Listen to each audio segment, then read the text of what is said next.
Today's review is sponsored by Vin Diesel's new energy drink, Diesel Fuel. No artificial flavoring here. It tastes just like Vin Diesel. Watch it, Alan. I'm shooting.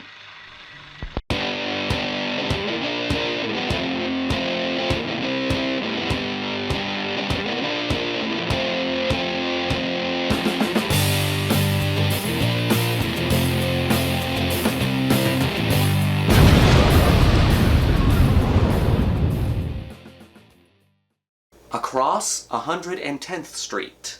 You better make up your mind. Are you a cop or one of them social workers? All right, Captain! Go back to 1940! Pull out the powder keg, blow up the whole goddamn community! If you steal $300,000 from the mafia, it's not robbery, it's suicide. I want to thank Darius De Laurentiis for requesting this movie. It's about time we talk about some blaxploitation on this channel.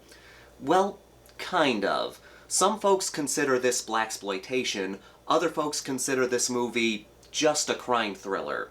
I think there's enough elements in Across 110th Street that warrants putting it in the blaxploitation genre. Either way, it's a good movie. Who the fuck you? No, Capo, I'll blow your brains out.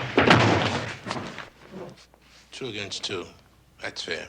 The blaxploitation film movement began in the early 1970s, and it was very important, not just to the black community, but to the film industry in general. The world was transitioning from the 1960s into the 1970s, and what was going on? We were still in the Vietnam War, and this was really the first war where people could see the carnage on their TV screens. The footage from the war was being brought into people's homes and broadcasted on the television. So this was a war that wasn't just happening overseas, it was being brought into people's living rooms.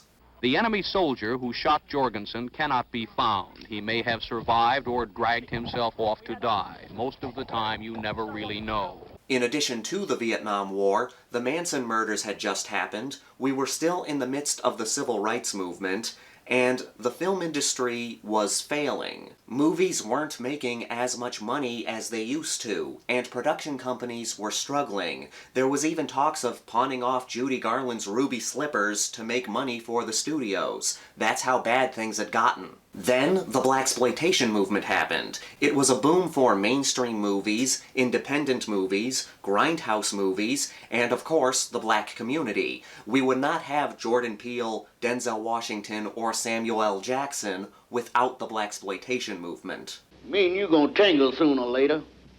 Why don't you stop playing with yourself, Willie? You ain't gonna do shit.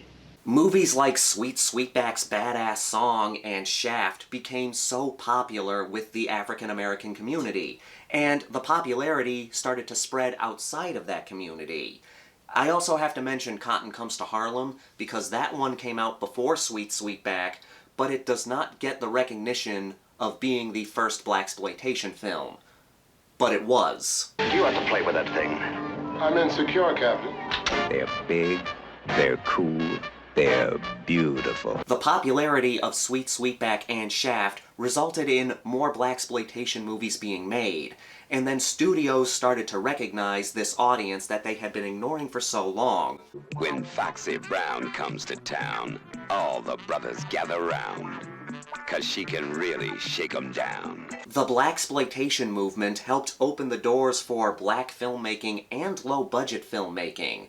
It was a huge step forward for independent cinema. Sweet Sweetback's Badass Song was the highest-grossing independent film at the time, so movie studios started to recognize that they could make these smaller-budget movies, make a shit ton of money from them, and then use that money to fund bigger budget movies. This method continued for decades. The reason Paramount made so many Friday the 13th movies is because they were cheap to make, they made a shit ton of money, and then they could use that money to fund bigger projects. So in many ways, the blaxploitation genre saved filmmaking, and it started the Grindhouse boom in the 1970s. 70s being my favorite decade for movies, and as a die-hard Grindhouse fan, I have to appreciate that. Dolomite is my name, and fucking up motherfuckers is my game. Across 110th Street is one of my favorite films in the genre. The movie opens with two Italian mobsters meeting up with three black gangsters in a Harlem apartment in order to exchange some dirty money. Before the meeting can end, two small-time crooks, Jim Harris and Joe Logart, break into the apartment dressed up as cops. Everybody back against the window. Hey, Tom, what the hell's going on? Hey, man, I know him. That's Jim Harris. Where's your gun? I don't have any. They steal $300,000, but things get messy and the duo end up killing 7 people while trying to escape. No, for God's sake!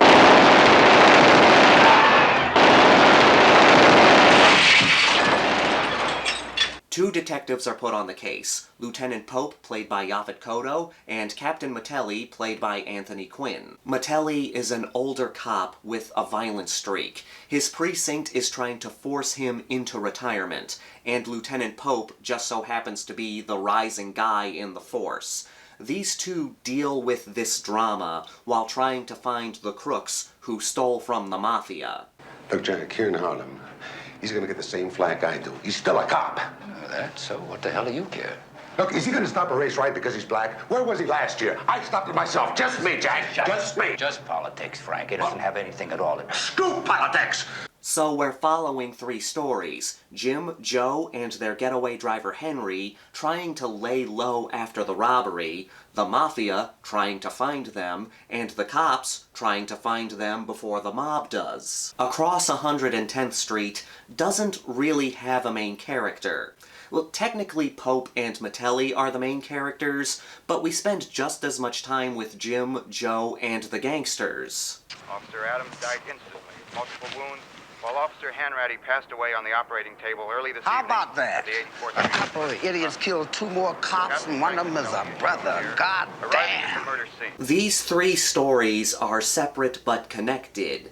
In a way, the main character of this movie is the story. Okay, that sounds goofy and stupid, but I am being serious here. You're intrigued by these 3 stories, and you're waiting for them to inevitably connect. First we have Lieutenant Pope and Captain Matelli. The dynamic between these two is interesting because you have one guy being forced out of the police force and another guy being propped up. Matelli is a hothead. He tends to be violent towards potential suspects and witnesses. If someone is too afraid to talk, he knocks them around a little. No, I didn't drive it. Why don't you throw that car? Oh, your ass!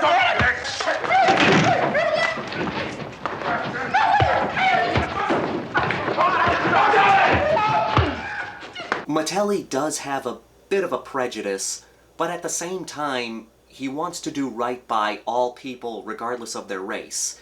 Yeah, he does have a prejudice, but he still wants to do right by them. Well, look, this was in your husband's pocket when we found him. I guess it belongs to you now.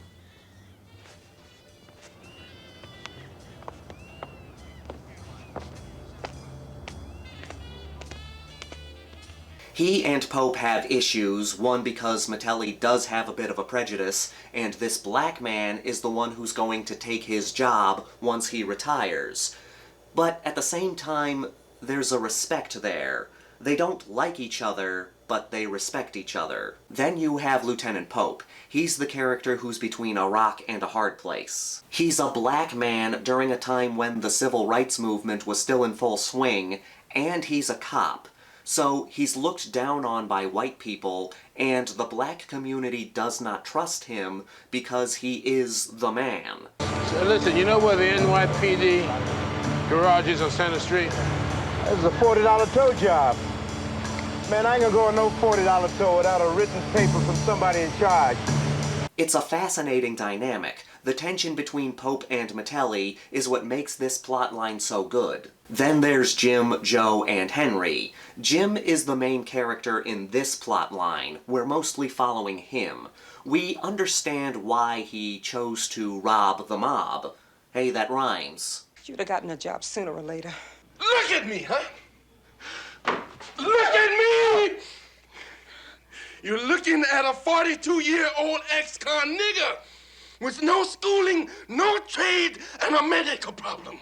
He's a black ex-con with a disability. He suffers from epilepsy, which makes it hard for him to get a decent job. But we also know he's not the most mentally stable person. During the robbery in the beginning, when things went sideways, he was the first one to start shooting. And when we get to the climax in the third act, he once again starts gunning people down.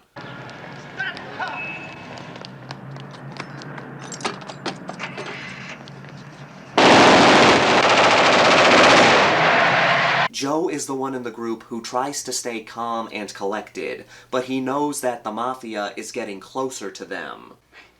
Yeah, well, whatever happens, man, we're gonna end up rich. Or dead, man. And then there's the getaway driver Henry, who basically screws everything up. He has money and he's not afraid to use it. Hey, give me some gin and some champagne over there. Oh, Lord have mercy. That's what I like about these two storylines, the cop one and the crook one. We're not really following good people and bad people, we're following flawed people. Then we have the villain storyline, and this is my favorite part of the movie. There's Nick DeSalvio. He's the son-in-law of the boss, the guy pulling the strings in the mob. He's given the task of teaming up with the Harlem crime syndicate in order to find these small-time crooks who robbed them. If we lose Harlem, we lose a lot more than the money. We lose all prestige, l'onore. Everyone sees him as just a mere errand boy. This is his chance to prove that he can handle the family business. Hey, DeSalvio! Yeah? You ain't never gonna make it, you know that? What are you, 40, 45 years old? You were a punk errand boy when you married the boss's daughter, and you're still a punk errand boy. As a result, he gets kinda crazy. He does not have full control of his emotions. He's always trying to come off as intimidating. No, Nick, no! All right.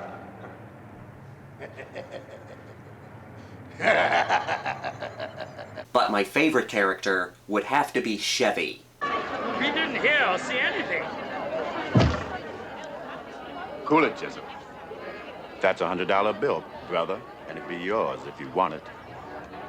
Chevy is the complete opposite of DeSalvio. He's always in control, always has his emotions intact. He doesn't have to try to be intimidating. He's just intimidating. Every time he comes on screen, you think, someone's gonna die.